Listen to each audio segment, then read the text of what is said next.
তাকাও, হ্যাঁ তাকাও। আমরা এখন শিখবো বাক্যে যদি মুন, রিভার, মাদারল্যান্ড, কান্ট্রি থাকলে সাবজেক্ট হবে শি।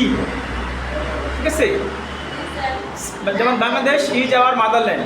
এখন দেখো আমি বাংলাদেশের পরে অবদিলি বাংলাদেশ সাবজেক্ট, ইজটা হলো আমার অবদিলি ভার্ব, যেহেতু অবদিলি ভার্ব আছে সেহেতু আমি অবদিলি ভার্বটাকে নিয়ে আসলাম, ইজ নিয়ে আসলাম। তারপরে কি আমার বাক্যটা হাবোধক অ্যান্টি যুক্ত করলাম।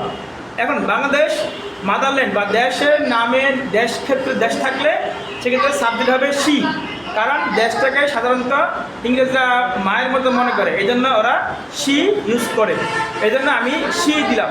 তাহলে ইজ এন্ড শি, দেখো the moon shines at night, তাহলে মুন হলো এখানে সাবজেক্ট, শাইন্স এখানে ভার্বের ওয়ান, এটা এখানে অবদিলি ভার্ব নাই কিন্তু এখানে ভার্বের ওয়ান আছে, আর এটা প্রেজেন্ট ইনডিফিনিট, কারণ প্রেজেন্ট ইনডিফিনিট শিখবই জানলাম এই জন্য, কারণ ভার্বের সাথে এস বা ইএস হয় তখন একমাত্র প্রেজেন্ট টেন্সে, প্রেজেন্ট ইনডিফিনিট টেন্সে ভার্বের সাথে এস বা ইএস যুক্ত হয়, পাস্ট টেন্সে কিন্তু কখনো এস বা ইএস যুক্ত হয় না, সেক্ষেত্রে এটা প্রেজেন্ট ইনডিফিনিট টেন্স। তো সেক্ষেত্রে আমি present indefinite tense subject third person singular, এই জন্য আমি ডাজ এনেছি, ডাজ। বাক্যটা হাবোধক এই জন্য অ্যান্টি দিয়েছি। তারপর সাবজেক্টটা হলো দ্য মুন, সেক্ষেত্রে আমি শি দিয়েছি, ডাজ এন্ড শি। দেখো পরের বাক্য দেখো, the moon is very beautiful, এখানে ইজটা অবদিলি ভার্ব, আমি ইজটা আগে এনেছি, বাক্যটা হাবোধক অ্যান্টি যুক্ত করেছি।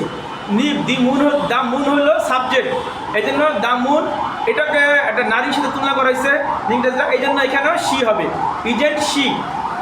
আমরা আগেই বলেছি মুন, রিভার, মাদারল্যান্ড, কাউন্ট্রি এই থাকলে সাবজেক্ট হবে শি। তারপরে দেখো the Padma is a big river, তাহলে দ্য পদ্মা হলো সাবজেক্ট, ইজটা হলো আমার অবদিলি ভার্ব, যেহেতু বাকি অবদিলি ভার্ব আছে সেহেতু আমি অবদিলি ভার্বটা আগে নিয়ে আসলাম, ইজ দিলাম, বাকিটা হাবোধক অ্যান্টি যুক্ত করলাম। তারপরে আমি সাবজেক্ট নিব, subject the Padma, the Padma একটা নদীর নাম, এই জন্য আমি নদীর নামের ক্ষেত্রে নদীকেও ওরা ইংরেজরা সাধারণত নদীকে মা মনে করে, যে এই জন্য মহিলাদের সাথে তুলনা করছে বা মেয়েদের সাথে তুলনা করে, এই জন্য সেক্ষেত্রে শি হবে, কেমন? এই জন্য আমি লিখবো ইজ এ শি। ওকে।